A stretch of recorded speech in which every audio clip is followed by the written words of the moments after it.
Okay, so we're live. Hi, everyone.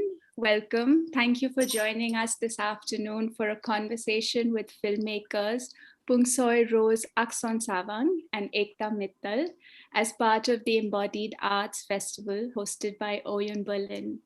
My name is Sana, and I have curated the film program for this festival. I'm so honored and grateful that both the directors could join us, as well as indebted to them for sharing their stunning films, Nakorn-Sawan and Birha, with us. Hope you all had a chance to watch them. Before we start, I wanted to give a little background into the concept of the film program that I put together. This film program continues to be a journey of self-reflection for me, starting from scratch on what embodiment and even memory meant to me outside of inherited ideas, and to discern for myself what embodied memory felt like in my own body. It has not been an easy process, but I was grateful that through these films and also my research and practice, I was able to hold space and acknowledge the emotions that came up within me. I began my reflection on embodied memories, inspired by the poetry of an Indian author, Meena Kandasamy, the writings of an American author, Christina Crosby, and the art of Balbir Krishnan, looking specifically at the emotions of loss and grief. Their work, along with the selected films in the program, helped me map new areas of inquiry and pose questions away from sort of a conventional outlook on the linear notions of loss's predestined path, especially in a culture frantic for resolution. And instead, I tried to look at loss as holding social, political, and aesthetic implications for the body, including my own. A loss that does not rely on linearity, but that is profoundly intimate from the deep space and time of the self, and one that is birthed from the deepest parts of my own body and time. Moreover, from this position of embodied knowing, I wondered whether engaging and re engaging with loss could generate sites for memory and history and rewriting of the past and also reimagining of the future. And could a re engagement with loss in this embodied way become paradoxically the condition of new anti colonial hope and agency? I focused through the films on storytelling from new voices, especially those of women. And the films look at loss held by different bodies. And hopefully, it has allowed or will allow the viewers of the films to be to meditate on loss being inseparable from what remains. The conversation today is being streamed live via Oyoun's YouTube, Facebook, and Vimeo channels. So thank you all for joining us on these various platforms. Some basic housekeeping tips before we go into the conversation. For those of you who are on the Zoom call, please mute yourself for the duration of this conversation. And there will be a chance at the end to ask your questions directly to the directors. For those of you watching the live stream, please feel free to send in your questions via the chat, and we will share them with the directors at some point. Please let me know which director you have addressed your questions to, since we have two of them today, Rose and Ekta. Before we begin our conversation on their work and their films, I would like to introduce both my guests, starting with Puangsoi Rose Akornsawang, the director and writer of Nakorn-Sawan. A graduate from the motion picture and still photography department of the Chulalongkorn University in Bangkok, Rose's short film Swimming Pool won several awards at student film festivals. In 2011, she began her career as a film producer, assistant director, and screenwriter, working on award-winning films such as 36 and The Isthmus. In 2014, she received the DAD scholarship and moved to Germany to study at the University of Fine Arts, Hamburg. In her directorial debut, Nakorn-Sawan, Rose blurs the binary lines between memory, fact, and fiction in a delicate contemplation on the meaning of life in the presence of death. In this hybrid film that was conceived as her graduation film for her master's degree, documentary footage from the filmmaker's life is combined with the fictional story of a young woman returning home after the passing of her mother to scatter her ashes in the heavenly city.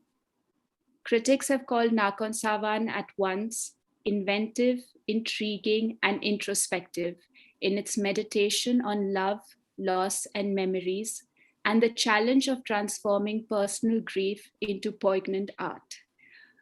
Could the Oyoun team please show the trailer of Nakorn-Sawan, please? Thanks.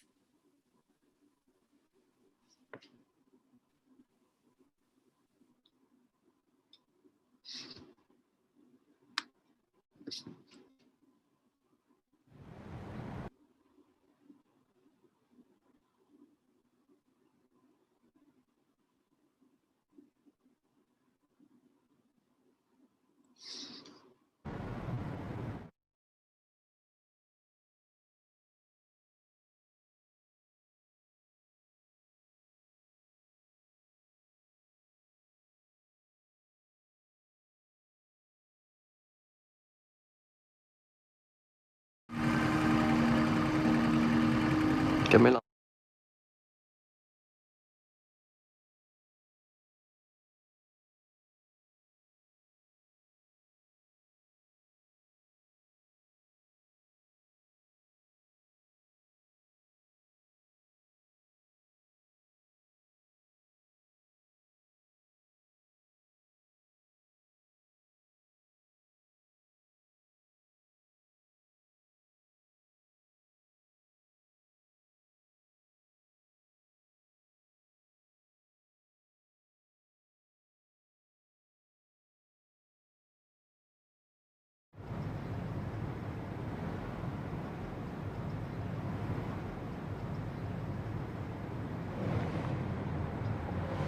แต่แกเก่งนะ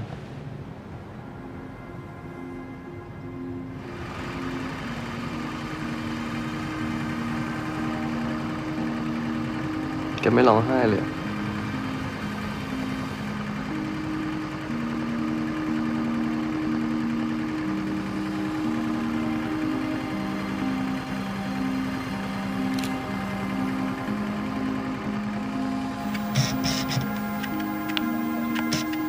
มันก็เป็นอดีตนะบูมไม่ได้ชัดเลยบูมไม่ได้ชัด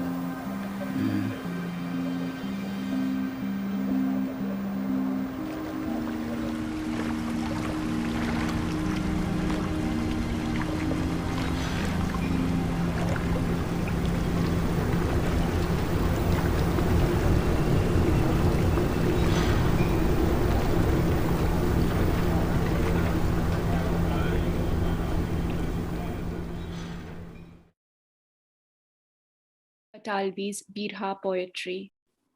The film searches for missing people who left their homes to work in faraway cities and have still not returned. The locations are not marked, the characters are not named. Birha situates itself in a season of waiting and a climate of uncertainty. The film makes a radical counter-narrative to the process of grieving, of one not being this clean and neat emotion, and hauntingly yet realistically depicts a collective of complicated emotions of bodies experiencing similar things in a myriad of different ways. Could the Oyoun team please show the trailer of Birha?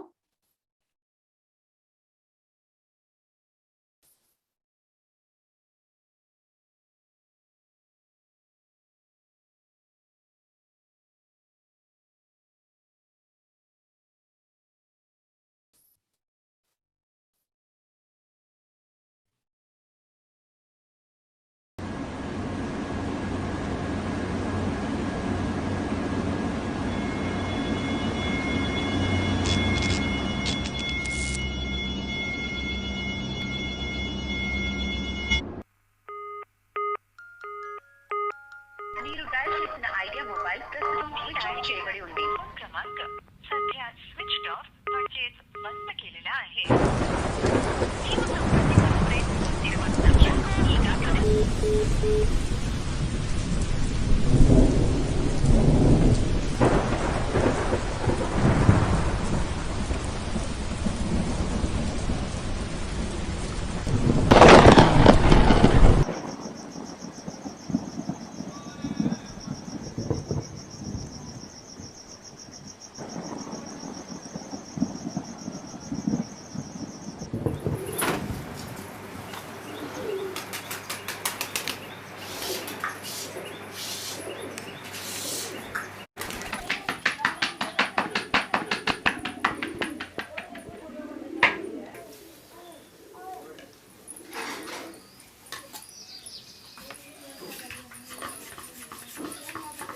बाल्टी ने गाड़ी में ही नहीं चुकी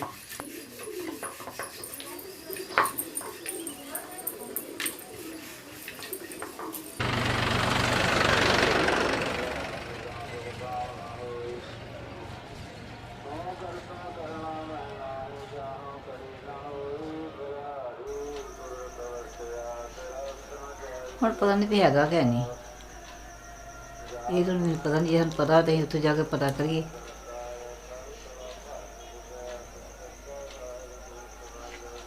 ਹੁਣ ਪਤਾ ਨਹੀਂ ਕਿੱਥੇ ਆ ਕਿੱਥੇ ਹੈਗਾ ਵੀ ਆ ਕਿ ਨਹੀਂ ਕਿ ਪਤਾ ਨਹੀਂ ਕੀ ਚੱਕਰ ਬਣਿਆ Waheguru Waheguru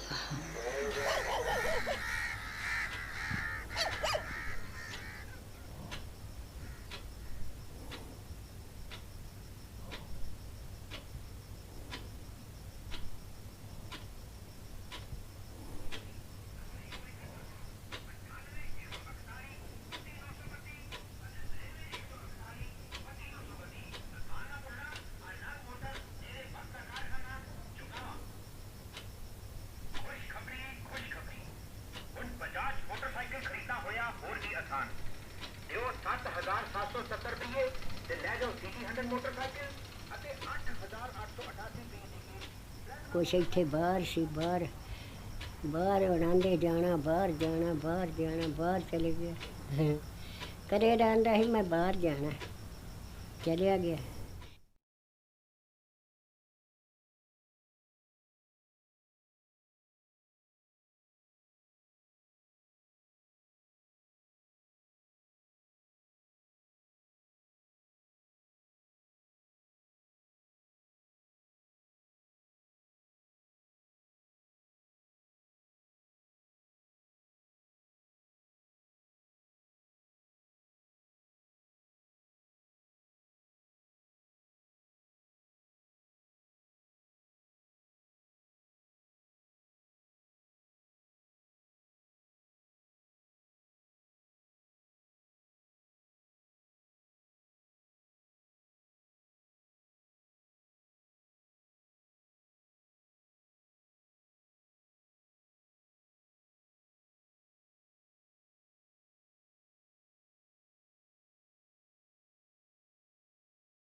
if you could tell me a bit about the titles that you have chosen for your films and what they signify to you in relation to the topic of loss and memory.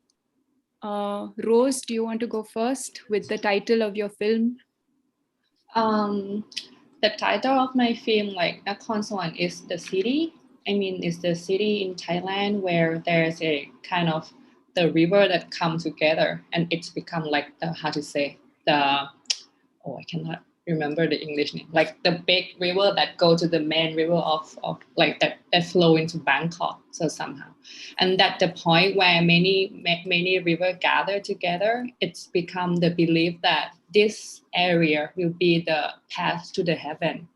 And there's the belief from like Buddhism that if someone die and we burn them, right, and we got the ashes, and it would be nice if we spread the ash into the water, like the river, the ocean.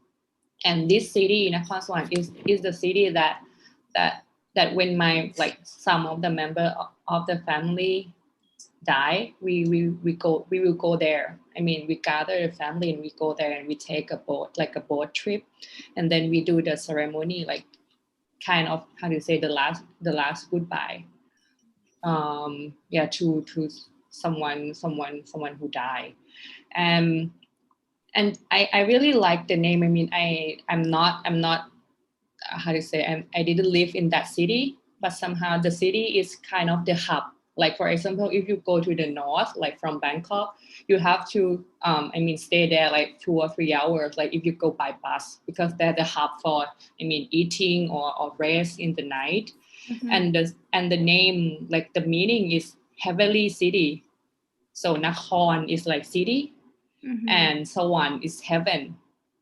And then I really like the word that it's in between. I mean, and the movie itself portray the visual of in between death and life, in between city and heaven, and some kind of that belief. So I really interest in this name, so I put it like the name of the film. Yeah. And you also have a dash in the name. Yeah. Is there a reason for that hyphen? The hyphen is like, it's in between. I mean, normally it's like how to say, there's no hyphen. Yeah. But I put it because it's really separate from city and heaven, death and living. Yeah. Interesting, which also then ties into sort of Ekta Birha, no? Like this in between of spaces. Can you tell us a bit about your title? Yeah, I mean, it was a very complex title to actually use for the film, but I just dared it because I felt I also have my understanding of this word. So Birha, unfortunately, can't be translated in English. And there are many meanings of Birha. So as you know, that there are so many different languages in India. So there is the Birha is a form of poetry. And the form of poetry in many different cultures are poetry of separation.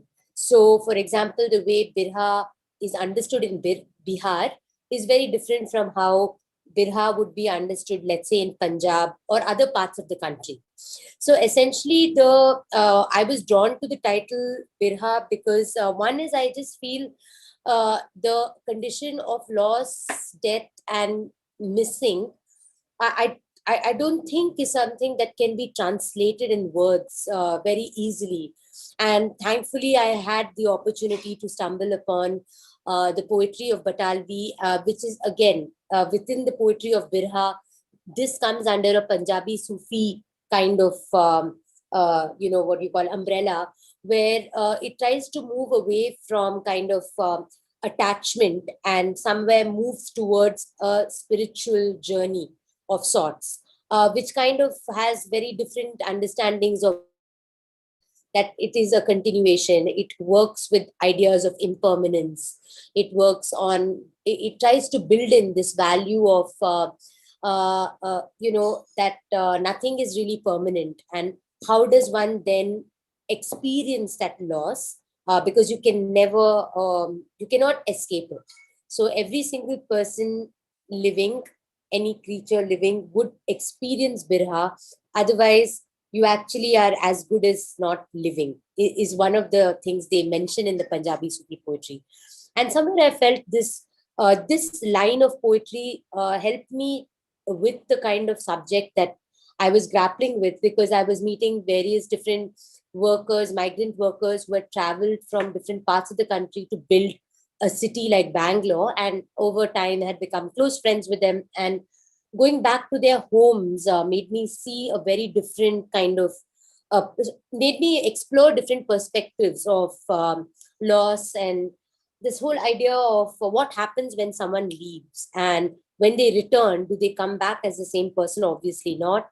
So what happens in between that time of leaving and returning? And there is always a return, but there's always also this idea of no return. So it's kind of a suspended time in the context of me making that film. So I thought Birha would be an appropriate title, because I would still think it is not attached to just the Sufi poetry, but it's also a word that I think is colloquial. So if I say Birha in India, people can relate to it. Anyone in India would be able to understand Birha. So in Kannada, in Bangalore, we'll say Viraha, which is kind of like Birha. It's the same. It has the same essence. So yeah. So it's very sad that sometimes when I'm compelled to translate it in English, it's absence, and it just does not convey anything that this particular idea means. So it's like an idea. Yeah. Yeah, it's interesting also when you told me, oh, please name it as Birha, because absence doesn't do justice at all. And that's really nice that both your films haven't, like, Rose hasn't called her film Heavenly City, because I think Nakorn-Sawan, in a sense, has so much more depth, and Birha has so much more depth to it than the translated versions of the words. Yeah. Interesting, because you also brought up you touched upon the genesis of your project. And could you elaborate a bit on how this started? I mean, you've been working on this from, I think, the first short films that you made, working with migrants, and then went on to make Birha, and most recently Gumnam Din. Can you talk about the genesis of your film? Yeah, I'll try to be brief, because I'm trying to compress 10 years. Don't have to be brief. We have time.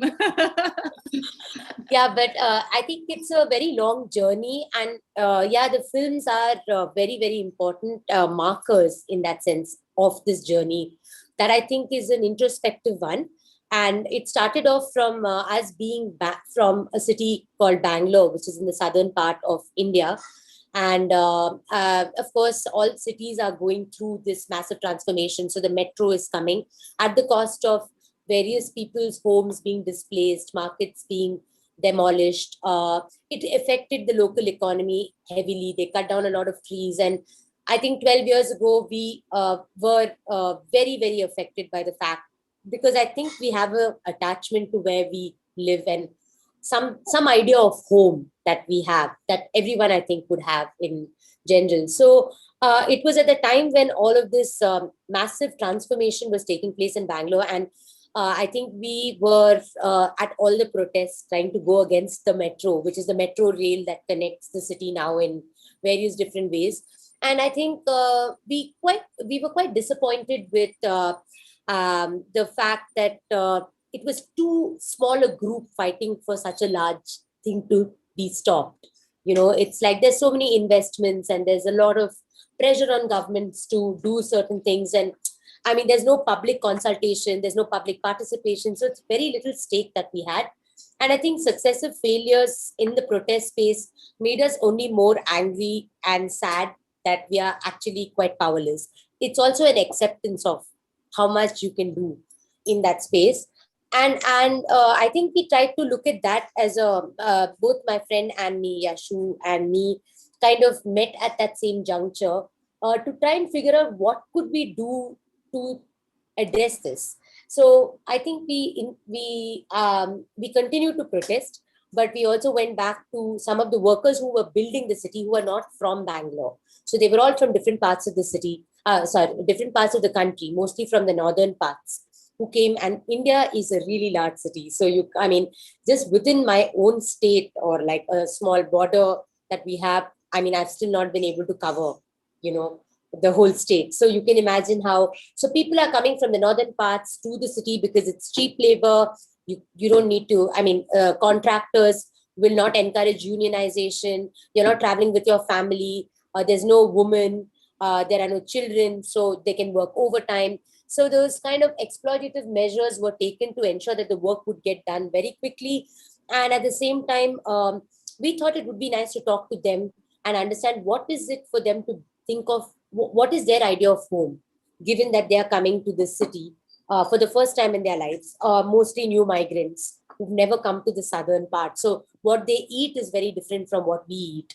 So many of the workers would carry their own spices from home, and it is not possible to find a lot of things that you get here. So it's from very, very, very little things to very large things. So it started with that, and we made 3 short films, which kind of looked at the idea of looking at workers itself as kind of present and absent, because it was one is that you would have these kind of the metro line running, you would see the construction, but you would never see the workers. You don't know where they live.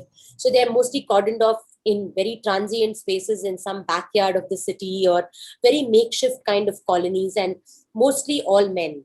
So we kind of did actually make inroads into trying to understand what was really going on. And these 3 short films we made kind of gave us the ability through our friendships, because we spent a lot of time trying to meet them whenever they could, and kind of looked at not making a standard film or representing them in the standard way of, we don't get the wages. We didn't find them, they didn't appear in our conversations as victims. So we kind of explored their identities as lovers, as philosophers, as people who were fathers, people who were, poets, some people wrote. So we kind of explored various different identities around the worker, and also played on this disidentification of the worker itself. So what happened was, for example, one of the films called Presence looks at the metaphor of a ghost. So is the worker a ghost? Is he there? And if he is there, we wanted the film to haunt the public or the viewer forever. Like, the haunting needs to stay. Whether you see the worker or not, he's still there. His spirit is still there. Then he has the power to haunt you. So because the usual representation in newspapers would be, usually you hear about workers when they're either dead, or when they're, there's some kind of accident, or you never hear about workers. So we started doing that. And I think so Birha was my solo journey, and I kind of decided to travel back to some of the families of where the workers came from, who were very close friends of mine. So over like 7-8 years, I had become friends with them. So I started going back to Punjab, Chhattisgarh, different parts of the country, and tried to see what it might mean to, where are they coming from? What does this longing mean? Because they would speak to us a lot about what were things back home, what were the memories that they were grappling with, how would they grapple with not having something that they really wanted. So then I everything just, because I was not sure what longing, I didn't feel satisfied with the 3 films that I had understood anything about longing, and I wanted to go deeper into this idea of what does longing really mean. And in a way, I feel that kind of stitched up with also personal losses in my life of my grandmother and my father. And it came at a very interesting juncture of kind of accepting their deaths, and also kind of speaking to people who are experiencing this along with me in a very different context. So I couldn't pin it down and say, okay, this is what happened in Punjab, this is what happened in Chhattisgarh. It's not about the particulars. I think it's a kind of some kind of a shared space of sharing, and I don't know, just something that also doesn't last forever. I think it came together with Birha, and I think I also had to let that go. So yeah, that's in brief. And Gumnam Din is a carryover of Birha, and I'm hoping my next film will go deeper into exploring longing, but from, again, a very different perspective. Because this time I had the opportunity to meet the women. So when I went back to the villages, I met only the women. So there were villages with just only women. The men have all left to work. So it was quite an eye-opener to learn very many different things as to how do they deal with, and they're all very young. Its age group is what, 18 to 30, 35 years. So it's very young, young wives and young mothers and young grandmothers even. So yeah. Yeah, and that sort of also then to come to you, Rose, and the genesis of your film is a very personal topic that I think a lot of us can relate to. Do you want to talk a bit about how the film came about? Actually, I think I can borrow Ekta word. Like she told like about the journey. So somehow it's making film is like my journey too. Actually, it's come from my thesis. I mean, I really interested in kind of how to say, like when you record things or like your diary, or somehow even you are like when I studied in Germany, I feel like my connection between me and my mom like getting closer somehow. Like we talk more, but I mean, did like really like not talking on phone, but somehow like text or photo.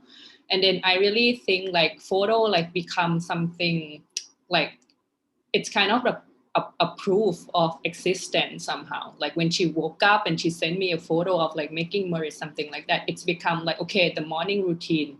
And I mean, the time in Germany is like come after that. So when I woke up, oh, okay, she got up already somehow. And then it's become a ritual. And then one day if she like didn't send me a photo, so I know that, okay, that's something like, okay, she's sick or she doing like not so good, something like that. So I really like interested in this kind of thing, like the photo, the proof of existence, like without any talking or just a recording, like personal recording. So when I come back, like, I mean, in just a break. And then I asked her like, okay, where's the photo, like the album photo of the family, something like that. And then I mean, it's like digging the archive, but it's your own like family archive somehow. And then you found your parent life before you were born. And then somehow it surprised me like, oh, this scene you haven't seen, like you never thought that this did happen before. So it starts from that okay, maybe the thing happens in the photo before, so it's real before, but now it's not real. Can we say that it's not real? And like, so I'm start from that point to write. I mean, to write, it's just like the description of the photo. And I select some photo and try to like, how to say, try to visualize it again in kind of fiction. That the first project. And then during the pre-production before the shooting, I mean, I'm parallel, like it's kind of the love story of my mom and my dad, but I rewrite it again from the photo. But during the process of that, my mom like went to the hospital, and I mean she got, it's like a symptom of cancer for a long time, and then she passed away during the pre-production. So it's kind of a time for, okay, I won't do the project. I mean, that time is not good. So I break, and then I go back to Germany. And somehow like I realized that the time of being in Bangkok with the funeral, you cannot, I mean, you have no time to think like what's really happened. You have to do the thing and stuff with the funeral and everything. Like you get busy all the time. But once you like sitting at the table and, okay, my mom's gone, and it's like she's really gone, like no text, no photo. So it's time for like a real mourning time that, okay, I don't know what to do somehow. So I stopped to write the film, and okay, maybe this time is not so good. But one day like my friend like just called me from Bangkok, like, hey, we are doing kind of a short story. It's like we will making a book. Do you like kind of interested to write a short story, something like that? You can write anything, like you go to travel and you write something. And then I think it's a chance like, okay, I should do something or I should do anything that to distract me.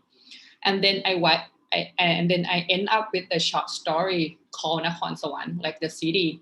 And that's the first time that, and the story is about the family that like went to the city just to like, to do the ceremony of the spreading the ash, like the last goodbye that I told.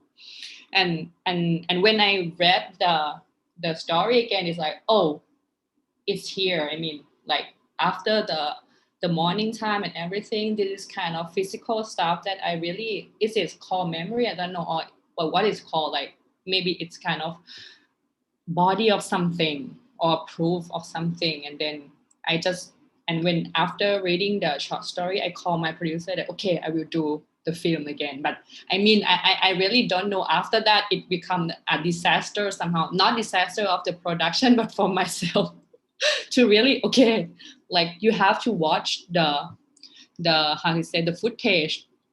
And then I just grab some footage from my old, like it's just from mobile phones and handycam and something like that, and like I spread the ads, like, okay, what I have in my hand, and then I try to, I don't know, edit and make it like collapse together, and then see how the story lacing together, so it's become the film. Yeah, but I mean it is just the pre-production and production, but I think the film is like really made in the editing too, like in the post, like okay, this footage is going in and going out, which one should be left, which one should be like, okay, just throw it away, something like that. And if you watch that, some part that I just like throw in, like just 10 minutes, like the last 10 or 15 minutes later, it's just like the last day of the editing, that okay, I will look into my external again, like it's just like maybe this one, I don't know, like the old one that I record some of my mom voices, like we talk on Skype, and then I just randomly recorded her, and then I think it's really nice to listen to the sound, and it's become, I mean, the body, if you say it again. And I think it's really when Ekta say haunted, I really like the word like haunt, and one of my audience said like, okay, you know, like when you do the film, it's haunt you too. And like, oh yeah, really, it's really haunt me. I mean, it's not negative word, I mean, yeah, but somehow it's, yeah, like it's really interested when you talk about making film, like keeping something even it's gone. It's like a photo, when you capture the moment, and making film, it's past already, but somehow it's still there. Totally. I mean, I think that's what's so interesting about film, sorry to interrupt, and photos as a body.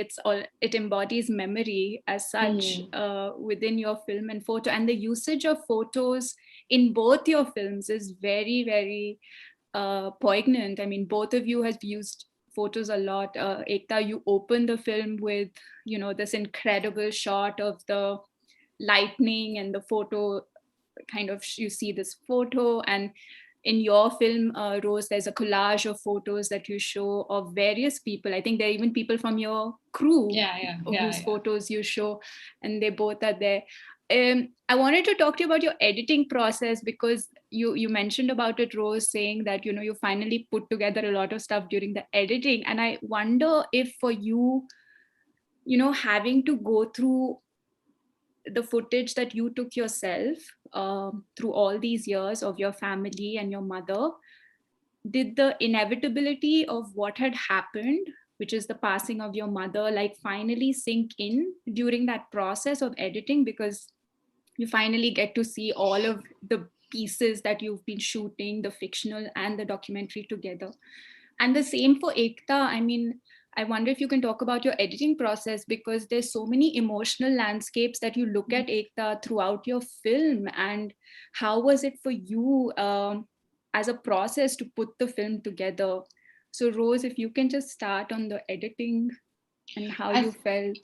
Yeah, I think the first editing is from the script already. I mean, when I write, I mean, there's some like, okay, the first sequence I just write, for example, like, okay, this is fiction. So I write, okay, it's the sun come, blah, blah, blah, and the boat's coming.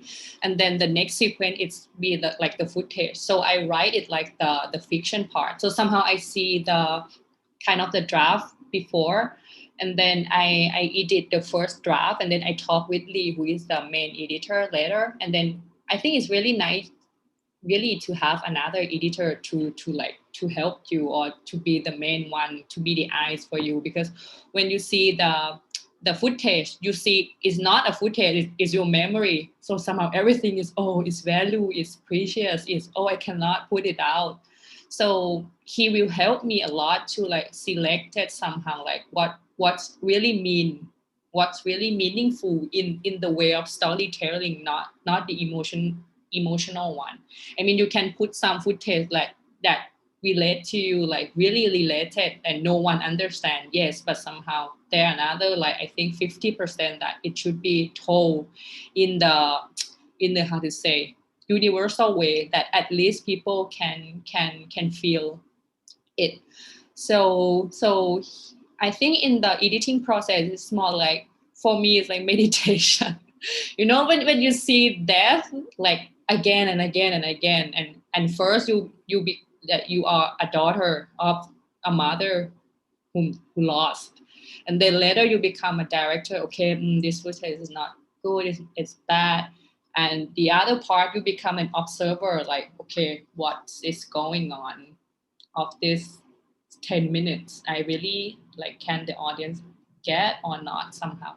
So it's really works for me to work with this kind of three status, like fighting together, and there's an editor to gather and help to edit it in the final part.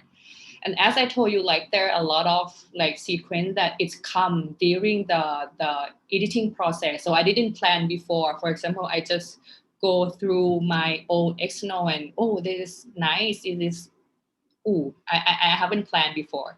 And it's really some kind of like experiment for me to like to put this in, and, oh, it's okay, maybe it's work. Okay, just put in another way around, and, oh, it's better.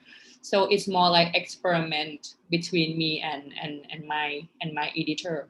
Yeah. Ekta? Yeah. I think the editing was, I think in some ways where we discovered the possibility of this film also, especially because of conversations with my editor and me. Having said that, I would say that while we were shooting, it was a very freewheeling process. At the same time, there were many occurrences. For example, if I had a dream, I knew that I wanted to shoot certain sequences exactly like the dream. So there would be a few things that were already falling into place. I didn't have a script, but those dreams became like kind of the script. And I had many of these landscapes across different things, and I didn't want to make it, as I said, one place after the other place, or divide them into chapters or seasons and all.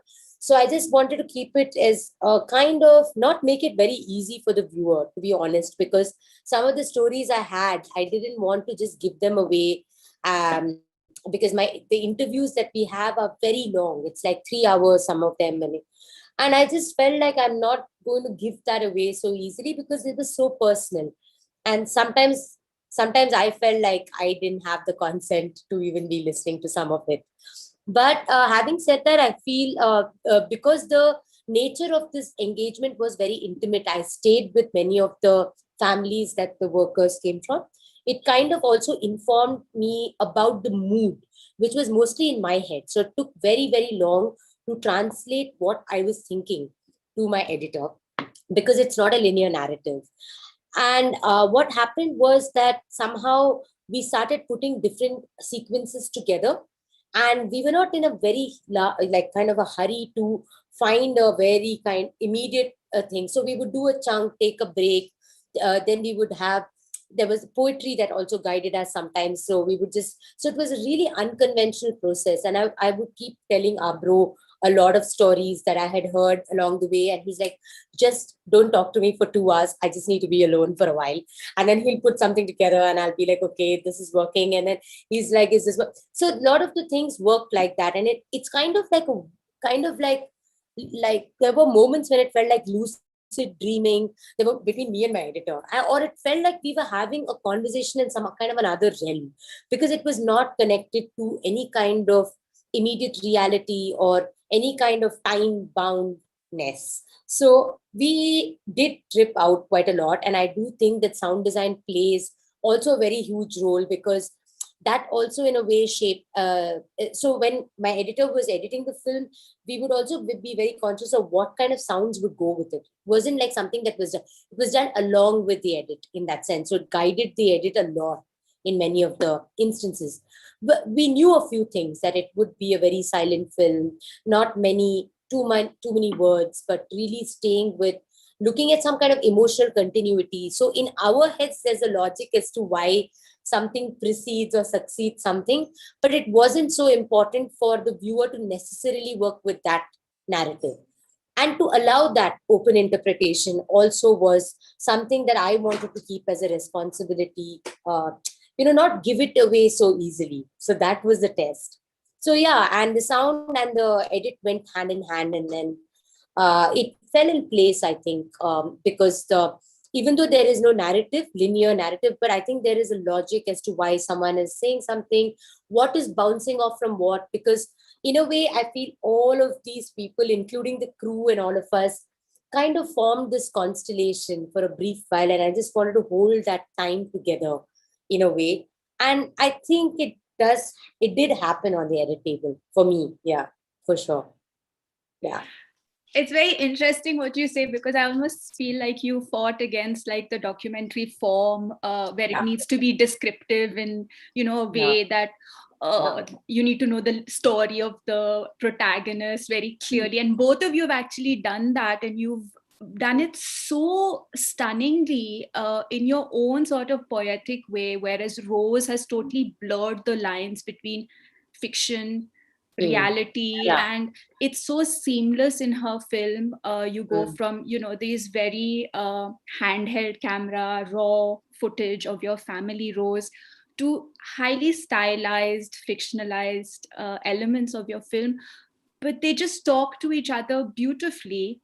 And in your film, Ekta, I almost feel like you are telling the audience, look, I'm not going to give you any descriptive ideas, and you have to make your own ideas and participate in more of this emotion and feeling of the film. And it's almost countering what documentary form is in a traditional sense, and you've both done it really well. I want to touch upon, you talked about the soundscape, and I think that the fact that in your film, Ekta, that time and place is not apparent. The sound has really connected the entire film together from start to end. I mean, the amount of sound from nature that you've used, the cicadas, the rain, the ocean. Can you talk to us a bit about what went behind creating this extremely palpable atmosphere? It's visceral in a sense with the sound. Yeah, I mean, the irony is that all the locations I was shooting in were very noisy locations. So Punjab is full of tractor sound, Bihar is full of horns, and Hyderabad is full of traffic. So I mean, I had to find ways to quieten the city in my head, or quieten the place in my head. So for example, and then think about what would this place, what other sounds are possible when it all quietens down.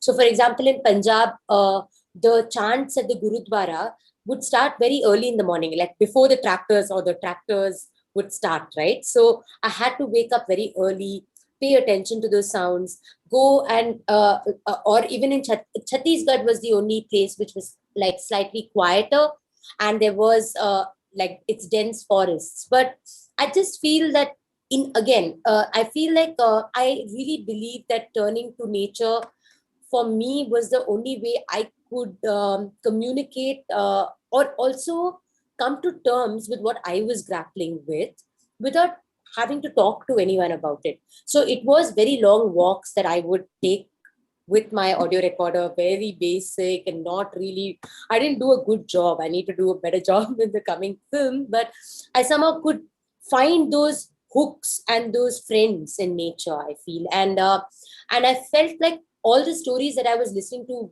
from the people I met who are in my film, those I could find a correlation between what that environment of that place in my head and what these people were telling me. So, for example, if you heard the women wailing, it's not happening in isolation. It's happening with many other sounds.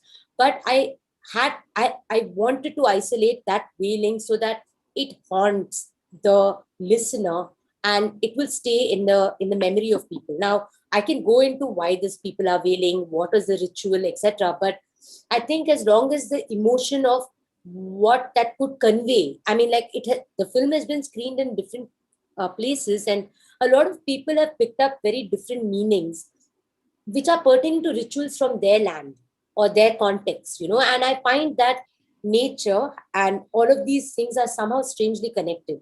It doesn't become mutually, it's not exclusive to just what I am seeing or feeling or anything.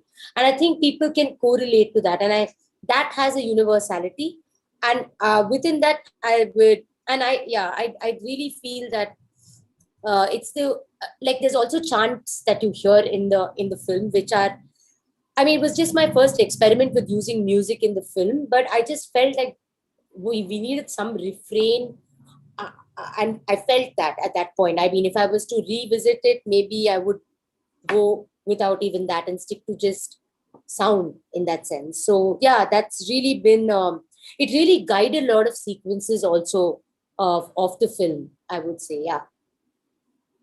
Rose, do you want to talk about the sound? I think there was some original soundtrack for your film, is it? The last few.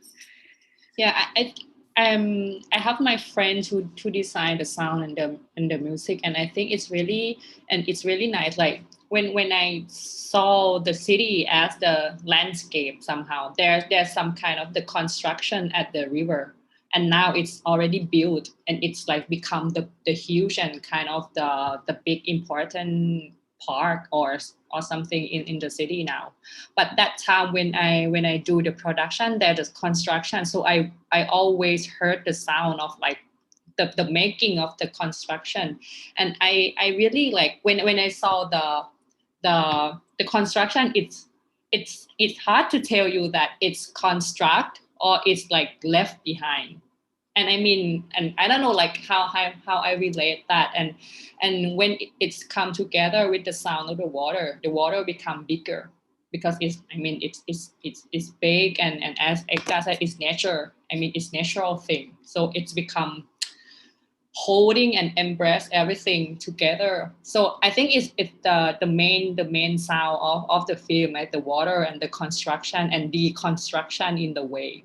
So somehow maybe it's kind of just the starting point of making the sound. And I really like the ambient. I mean, I try to put like some sound that it's not really the sound to how to say, to invest much to feel emotional, just the sound of like or something that really happened there. But okay, just make it like more a bit powerful, but not like so emotional about that, and it make you cry, something like that. So it's more again like experiment with the landscape itself and also the story. And the last song, it's not original, so there's like the song, like I think like 10 or nearly 15 years before, like my friend like introduced me to listen to the song, and the song name is like That Night. So somehow I decide the film to be just a one, like odd, like mundane one day, and then it's end with the song that called The Night. So I think it's quite like having a kind of a dialogue and a conclusion together. Yeah, as you both talk, there's so many more parallels now that I'm thinking about, like even with the sound, like you said, not to make it like overly emotional, which is also, I think both your films are extremely compassionate, empathetic, but without like sensationalizing emotions. It's not over the top. Everything is so real. It's like watching both your films, like within me, I could feel like emotions coming up that felt like, yeah, like no natural almost. And it was really beautiful to see how you've both managed to show emotions in a very realistic, relatable, and almost pure sense, without sensationalizing anything, of either your protagonist or your own emotions that played out in the film. Rose, you chose to have this like protagonist, fictionalized protagonist, Aoi. How do you pronounce her name? Ơi. Oi. I was trying to say the O and I was like, oh, Oi. Yeah. And she's sort of your like on-screen proxy of sorts, no? Like you use the meta reality of the film, I felt, to sort of reconcile and revisit your own memories of your family, your mother, uh, your idea of what home and belonging is. And I felt almost that you use this proxy, this fictionalized character, to revisit feelings that you found it hard to deal with in reality. So you did it through her.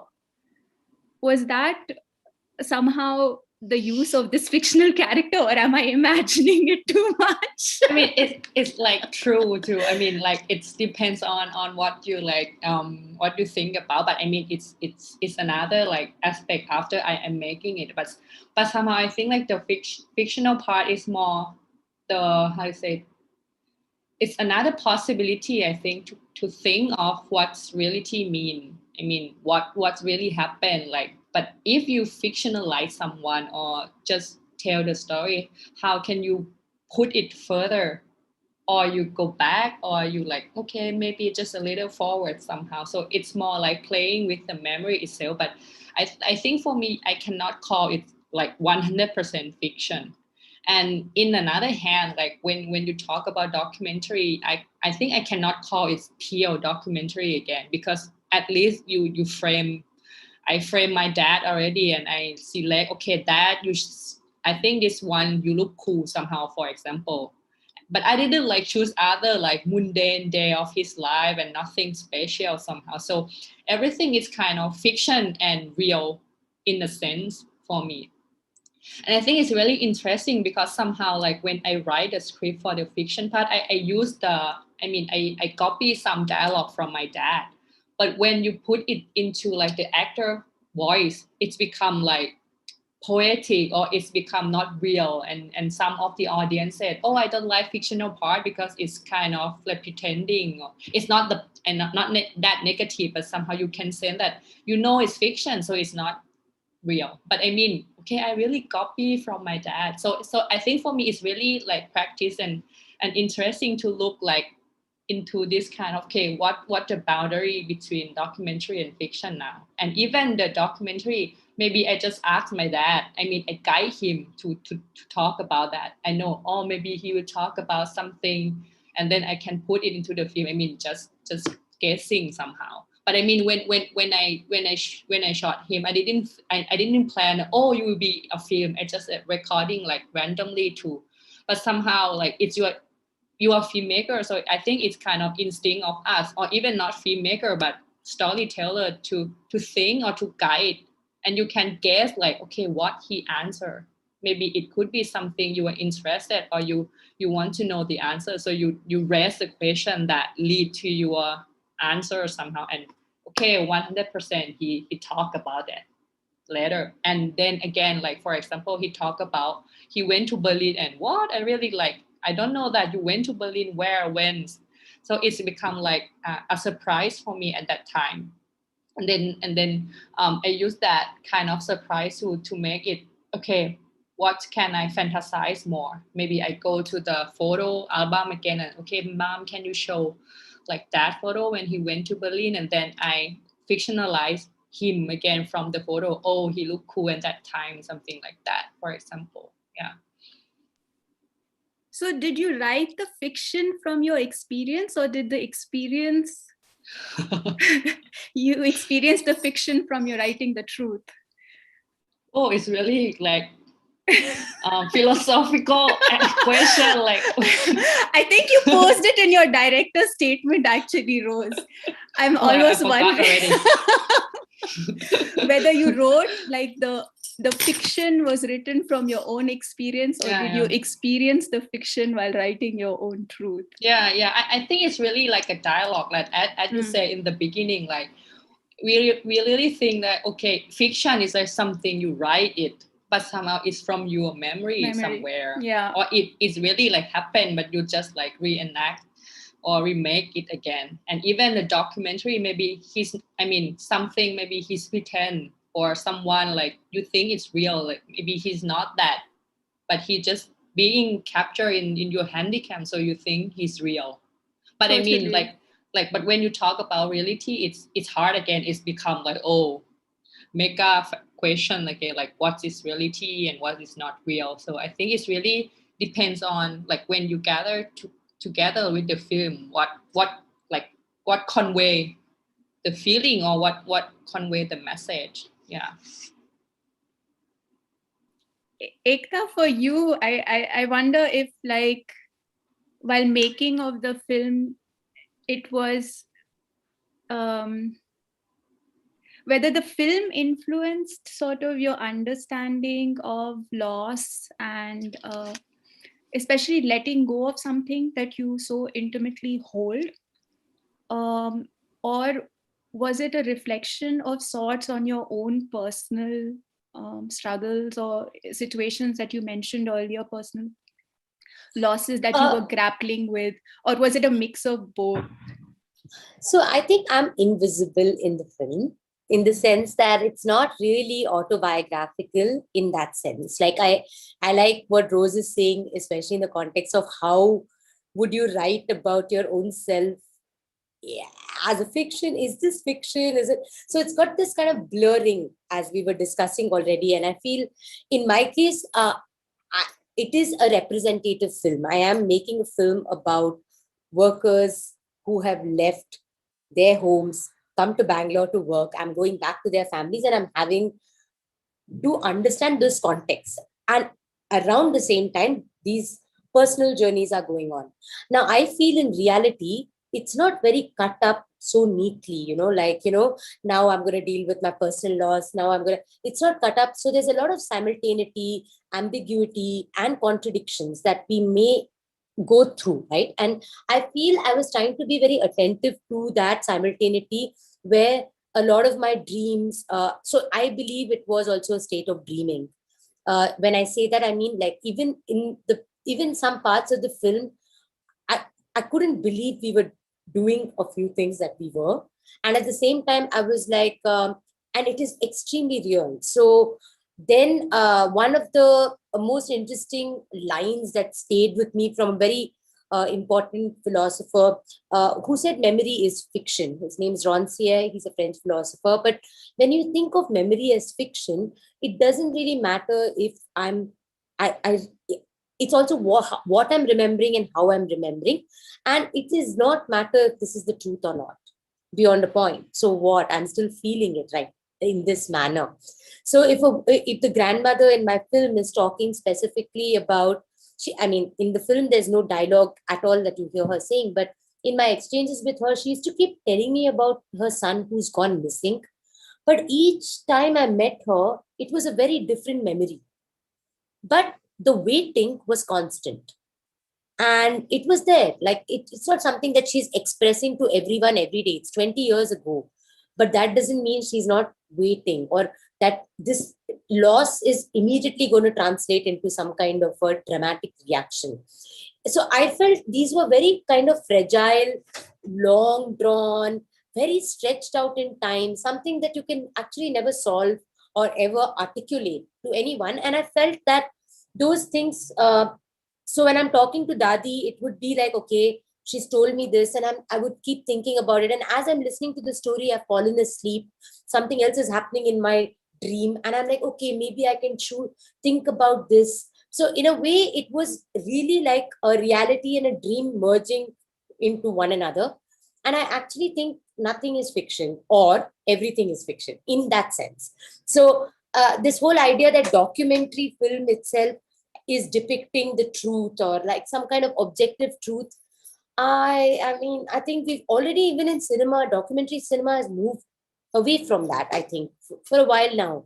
So I feel like we were that, I'm like, so now I don't know. So I don't feel that burden of, like today, if you ask me this question, I don't even know about the traditional documentary film anymore. I think there was that idea I mean, in India, at least we grew up seeing this in college and when we were doing film school, etc. But today, the documentary films are looking like fiction. Fiction is looking like documentary. I mean, it's fun, like to think that form itself has shifted so much. And actually, this binary, it's probably a construction in our minds. And I do feel a lot of the experiences, especially of when people are sharing things about, that he left that day, I think about him, I miss him, or whatever, these kind of, you can't place anything over here. So there is actually no truth to hold on to beyond a point, except to work with the memory of what is being said to me. So, and I think the dreams really played itself out it opened up, because it's also that when you spend deep time, I have this tendency of surrendering to a space and I just get lost. And that process of getting lost and just not getting distracted by anything, just staying with it, meditating on it, that also starts structuring your dreams. So then you start seeing the whole film in your head, and the only thing you have to do is now just put it to work. That's it. So, I mean, I could do this my whole life. I could keep dreaming and just making films. I mean, it's not that. I only wish it was cheap enough to do it. But yeah. Sounds so easy. Keep dreaming and Yeah. making films, but it's Yeah. not that easy. I don't think Birha was that easy. Yeah. No, because it was tough. I mean, jokes apart, I think it was tough to receive a lot of things were quite tough. For example, many of the women I met, they were like, they've not returned. We don't know if they're missing. We don't know if they're dead. Now, when you're missing, it's a state of, we can't claim that they're dead or alive, or you're thinking they're alive, but we don't know if they're dead. So what is the state of missing? So one of the experiments that I tried to do is, if the missing people are not dead or alive, where could they be? And how can I find them? So I would go to a poplar forest and I'm like, they're here. So I started making these fictions up in my head. And it's quite a childlike thing. We do this, I think, as children. And I just tried to be like, where could they go? Okay, they've not come home. They're not in the work site. They're not over here.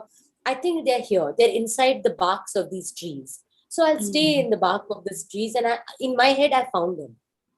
So it's just this, yeah, it's kind of a weird hope. And at the same time, I don't know, a sense of acknowledging that loss. Yeah. Is it true that you found the person you were looking for in the film? Yeah, I did. Oh, That's insane. Yeah, after like 5 years, because I was looking, and actually he hadn't gone missing. Of course, there's in India, it's bizarre, right? Like, so there have been people who have, there were no railway tracks, right? So people have just left on foot and they don't know how to return. So there were many women that I met who and the train tracks have come now, but if someone was trying to find the way back home, they don't know how to get back because they're not sure as to where that house is. So this local train system and all is not registered in their head. They're already in the city. Now with Surinder, what happened was he was in Bangalore. Then I went looking for him. For a while, I was looking in the wrong village because there are, of course, in India, many Kamalapurs or many, there'll be many Ambedkar colonies. Like, so there are many, I can be looking in Ambikapur district, but there will be 4 Kamalapurs. So first few years, I was looking in the wrong Kamalapur. But then later on, as I was searching, I realized it's no need to get so hassled to find him. In my heart, I wanted to find him. But when I started making the film, we met one person who's like, don't worry about finding anyone, just keep searching. That's it. So it didn't become pertinent to the film that I was to find Surinder, but I kept going back because I still want to meet him and say I made this film. And eventually I found him, and it was tough. It was really tough to trace him. And I think he was too shocked to realize that I've been coming every year to look for him. Traveling this distance, and he's like, "What were you doing?" And I'm back home. So yeah, it was nice. And the interesting thing is, during the lockdown, one of the people you see in the film, his name is Parvez. Now, in his family, they think he's gone missing. But when he's met me, he's like, I left home, I ran away when I was 14 because my father slapped me and it was the most rudest thing he ever did. So he hasn't gone home in 14 years. But his parents back home think he's dead. So there's a photograph of him being dead, etc. And during the lockdown, I think everyone was talking about home, home, home. And somewhere he's like, "Can you call the police station?" I'm like, "How am I going to trace your family?" But I called the police station, I did all these things, and suddenly he could speak to his mom after 14 years. So this guy is the one who wants to go missing or who has left home. But like suddenly this reunion happened, and he's like, I mean, of course, that's another story which I can make many films on Parvez, but this one is just really that kind of thing, you know. It's like it's such a chance for someone to actually get lost in your life, actually. And I really learned this from the workers and the way they move in the city, you know, that migration is, it's I'm here today, I'm gone tomorrow. You really don't care whether it's Bangalore, Hyderabad, Bombay. It's all one and the same because my work is repetitive. It's the same. It's the same. My work is the same. So sorry, just one last thing is that I think this idea of repetition is also something I was working on. Like there is everything that we do in our lives has a cycle and a repetitive nature of things. And when you keep doing the same thing every single, like for Dadi, it's milking the cow. There are 4 or 5 things that she does every day for the last 60 years or 70 years, however old she is. So this act of repetition also yields a particular state of being where it's no law. You can go into another zone altogether with this act of repetition. So I feel even with the workers, when they keep attending to this kind of mechanical reproduction of whatever that they're working toward, their labor, etc., I think by the time I'm conversing with them, I'm not really interested only in finding out how much did you get paid, why is your contractor so bad to you, what is going. So the set of questions can be very different. So perhaps we could ask different questions, and there can be very different things that you may stumble upon. Yeah. It's interesting you talked about these actions that are sort of repeated constantly, these bodily gestures. It ties in very well to, you know, the idea of embodied memory, because somehow, you know, waiting takes place not just in the mind in your film, but in the body. So all these mundane actions somehow they talk so much about sort of what has gone missing. And I think it's really sorry. No, please, Rose. I mean, it's really interesting when you talk about losing, but not in the sense of death. You know, when someone missing, you still have hope, and that's really haunt you too, because there's still hope that okay, he's alive somewhere, even he's dead or not. But somehow when someone died, you just okay. We are more in the morning, we're sad, but we know that end is already end. We're just missing the past. But when someone like just disappear, or like hoping to meet them again, you still have hope, and even you think of future. So the future become that make you like repeat to do that again, repeat to do the same thing, because you still have like hope. The visual. You have hope. What do you think is harder, death or missing? I think missing. I wonder. It's like your question, you know, in the film, Rose, that you ask. What I don't think you ask what is harder, but you ask what is the difference between sadness and sorrow. Did you answer that at the end? Because I know the monk answers it for you through your film, and he says it very beautifully about sadness being more temporary and sorrow being more permanent.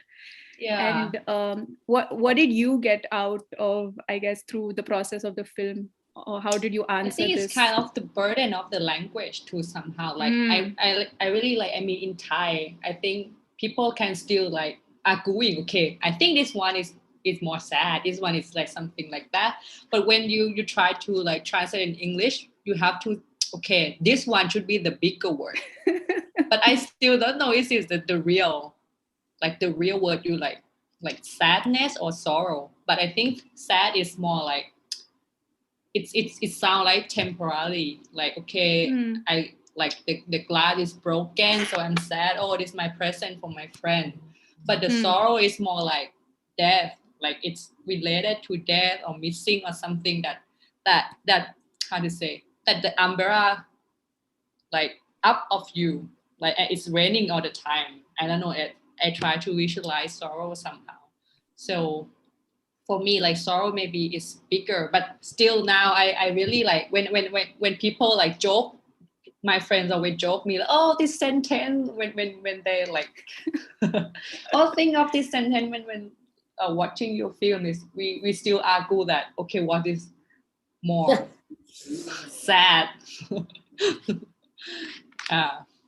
Yeah, I think even when I was putting together my concept note and I put like loss and grief together, and a lot of my friends were like, oh, but grief is much bigger than loss. And you're right, it's all like language, and you know, you can get so kind of stuck up in the jargon and what it means, but then at the end of the day, it's how you're feeling and how you're reacting to it in your emotions. I'm going to check if there are any questions from the audience, since it's already 5:18 here. Wow, that went fast. So there's a question from Choi for both the directors. What are your upcoming projects? Are they related to the films Nakorn-Sawan and Birha? Who wants to go first? Rose, go ahead. You have a project. And it's really related to what Ekta said about missing. I'm doing the project about missing people, but somehow it's kind of like the first stage of writing. I mean, I have a draft, but when now the situation in Thailand, there's a political how to say, like the protest and everything about people who against the government and they are missing somehow. So I use not use, but somehow I want to write something about people who miss or who gone, but people who left behind still hope to like to meet them again. So as I told before, I think it's really interested that okay, death is, you know, the end and it's past already, but when you talk about missing or disappearance, it's still going on, and you live with that forever until you know that he dead or you met him, even he alive and you didn't haven't met him in real life yet, you still think that you're still questioning about the disappearance. So yeah, I think I hope that I will finish the project and answer the theme of disappearance and missing thing. Yeah. Ekta? Yeah, I mean, there's a missing sequence in my film because I was to take a truck drive with one of my friends who was a worker, and a cat crossed from right to left, after which he said, it's bad luck, the truck is going to break down, and the truck did break down. So I could never do that. I could never complete that journey. I want to go back and do that truck drive with him. And I do want to kind of explore this sexual desire that is left on the road, right? So it's not really contained in home and things like that. So it's really to look at what is the relationship between the road, the worker, and the people he may meet along the road. I have been trying to explore this not through a straightforward, I just want to try and see if there's a way to look at smell as smell as in like odor, smell, and how do I convey the smell of this desire in cinema. I don't know if I will ever be able to achieve it, but I have a few thoughts and I'm just putting down my notes, and I don't want to rush it. I want to really go deep into it, and let's see. I think if I can do it, the missing sequence shall come out. And how is it for both of you working given the pandemic? Rose is like, no. I mean, it's really you have more time, but somehow it's time with not the good quality time. I mean, you have to worry about something else too. So it's really stuck with some like creativity. Like for example, if you went to the lab and then there are Zoom again, like you have to Zoom every day, and you need some physical thing. Yeah, as I told, like conversation, dialogue, workshops, or whatever. I think that we still need physical contact. Yeah, but I mean, in another way, you have time, so at least you can still write something. You can write anywhere, anytime. But yeah, maybe the situation may be like just more pressure than normal situation. Yeah. As for me, I've really been working the whole of last year. And in fact, specifically looking at the workers, it's been very, very, very bad, the conditions. So we've been trying to hold the authority, because now suddenly the migrant worker became the central figure in India, right? And it was appalling to see some of the media representation around the migrant worker. But there was a lot of things that, and because we've been working with people constructing the metro, we just had a lot of work. So we were out and about and mostly sending out reports to the officials to ensure that basic things could be taken care of. It's really taken a toll on us, and we've already made 3 films in the process, which we're still currently editing. But it's just, I could do this my whole lifetime. I mean, because there is just so much that is left unsaid. And no matter how much I don't know, like it just feels like it's like a lifetime project. I'm very committed to this area, and I feel I've learned a lot, and I feel it's my duty to continuously be alert to this to labor, to the migration trajectories, as well as this kind of because it haunts me. It's directly affecting me. So it was difficult to stay home and also at the same time think that it's just what's going on out there. So we just took our bikes and we were on the street looking at what's going on, and it was very tough. And it's still ongoing now that the lockdown has opened up. It's still bad, and I don't know, it's a second wave. It's a mess, and so we have work. That's it. What are you doing to stay sane, Ekta? Yeah, what are you doing to? What do you do? What's your practice to stay in your body? I mean, I just started studying Urdu. Today was my first class. I do Vipassana. I do my own, like, I'm trying to paint. I'm trying to do like things that don't involve much talking to people in English. Sorry. So I'm kidding.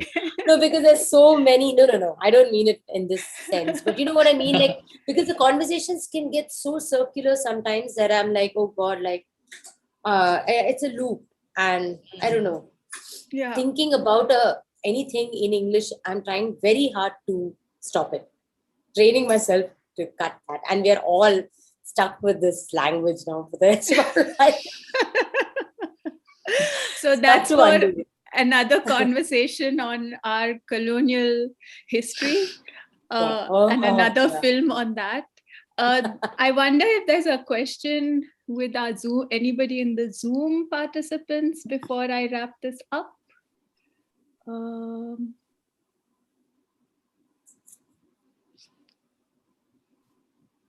Oh, thank you, Sel. Eugenio, he says, not a question, but it was very nice opportunity to listen to everyone. Thank you so much for this. Thank you so much for joining. Ladies, thank you so much for being part of this process for the past 3 months that I've been in touch with you and back and forth, and finally having this culmination of meeting both of you, even though it's via Zoom. And I'm really looking forward to all your new projects and inshallah to meeting as well soon in person.